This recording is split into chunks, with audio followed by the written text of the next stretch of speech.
चारों तरफ अंधेरा था और जोरदार आंधी चल रही थी। रानो अपनी बेहोश बेटी गुड़िया को लेकर मुश्किल से उड़ रही थी। तभी हवा का एक तेज झटका लगता है और गुड़िया नीचे गिरने लगती है। रानो घबराकर बिजली की तरह नीचे आती है और जमीन से टकराने से ठीक पहले गुड़िया को हवा में ही पकड़ लेती है।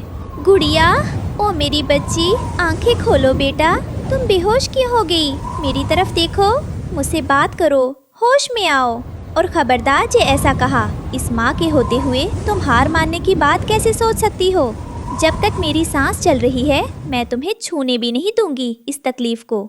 मैं ये पूरी दुनिया पलट दूंगी, हर मुश्किल। दोस्तों, ये रहे हमारी आज की वीडियो के प्यारे सब्सक्राइबर्स और फॉलोअर्स के नाम। मुस्कान झा, जैस्मीन अख्तर, ऋषिका, अनामिता, विकास पाल। जो नहीं चुने गए, चिंता मत करो, अगली बार तुम भी बन सकते हो जंगल के सुपरस्टार। दोस्तों, अगर लूं तो देर किस बात की, जल्दी से कमेंट करके अपना नाम हमें भेजें। से लड़ जाऊंगी पर तुम्हें बचा कर रहूंगी। तुम्हें जीना होगा मेरे लिए और अपनी जिंदगी के लिए। माँ, शरीर टूट रहा है, मुझसे अब और नहीं जिया जाता। खबरदार जो ऐसा कहा, जब तक मेरी सांस चल रही है मैं तुम्हें कुछ नहीं होने दूंगी। मैं दुनिया पलट दूंगी पर तुम्हें बचा कर रहूंगी। जंगल में भीषण सूखा पड़ा था। रानो चिड़िया का घोंसला एक सूखे पेड़ पर था। उसकी नन्ही बेटी गुड़िया भूख और बीमारी से बेहाल लेटी हुई थी। माँ, बहुत भूख लगी है, क्या आज भी हम भूखे सोएंगे? नहीं मेरी बच्ची, मेरी प्यारी गुड़िया, तुम ऐसी हिम्मत मत हारो। तुम बस थोड़ा और सब्र करो, कुछ ही देर की बात है। मैं अभी अभी जाती हूँ और कुछ लेकर आती हूँ। मैं तुम्हें भूखा नहीं रहने दूंगी, चाहे इसके लिए मुझे कितनी भी दूर क्यों ना उड़ना पड़े। आज मैं खाली हाथ, बिल्कुल खाली हाथ नहीं लौटूंगी, ये मेरा तुमसे वादा है।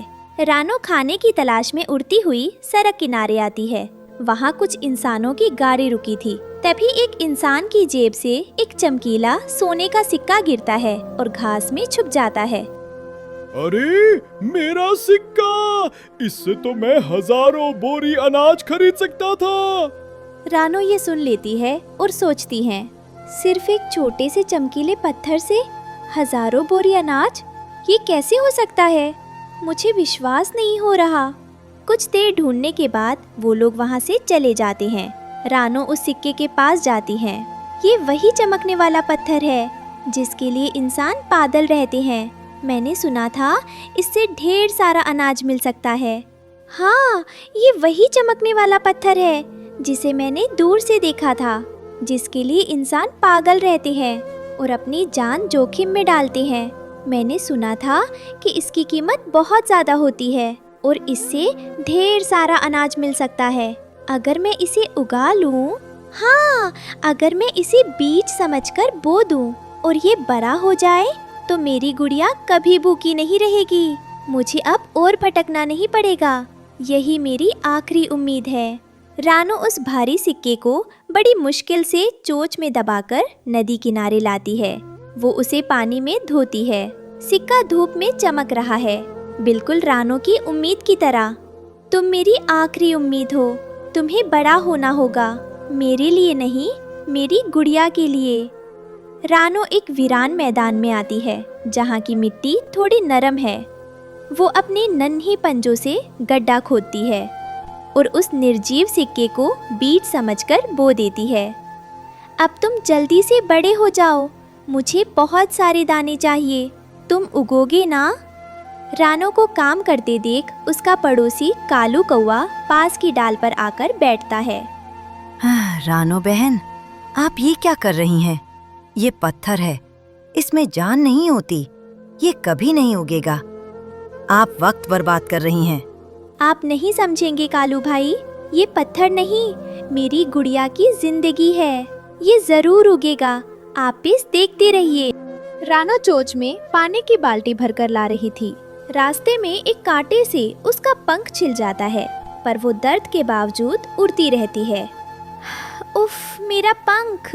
पर नहीं, मुझे रुकना नहीं है। बीज को पानी चाहिए, मुझे जल्दी पहुंचना होगा। रानो खेत में पहुंचती है। तभी एक भारी सांड का पैर ठीक उस जगह पड़ने वाला होता है जहां उसने सिक्का दबाया था। रानो अपनी जान की परवाह किए बिना उस विशाल जानवर के चेहरे पर झपटती है। पीछे हटो, खबरदार जो यहाँ पैर रखा। यहाँ मेरी बच्ची की जिंदगी दबी है, इसे मत कुचलो। बैल के जाने के बाद रानो खाली हाथ घोंसले में लौटती है। गुड़िया अब और ज्यादा कमजोर हो गई है, उसकी आंखें भी नहीं खुल रही हैं। माँ, आप आ गई, खाना लाई? बस कल तक रुक जाओ गुड़िया, कल हमारा अपना पेड़ उगेगा, फिर हम कभी भूखे नहीं रहेंगे। बस एक रात और बेटा। रात को जोरदार आंधी और बारिश शुरू हो जाती है। रानो अपने घोंसले में नहीं बल्कि उस मैदान में वापस आती है। वो कीचड़ में लेटकर उस जगह को बहने से रोकने की कोशिश करती है। नहीं, तुम बह नहीं सकते, मेरी मेहनत, मेरी गुड़िया की जान, ऐसे मत जाओ। बारिश थम चुकी थी, मिट्टी बह गई थी। रानो कीचड़ में लथपथ पड़ी थी। उसके सामने वो सोने का सिक्का वैसे का वैसा पड़ा था, ठंडा और बेजान। उसमें से कोई पौधा नहीं निकला।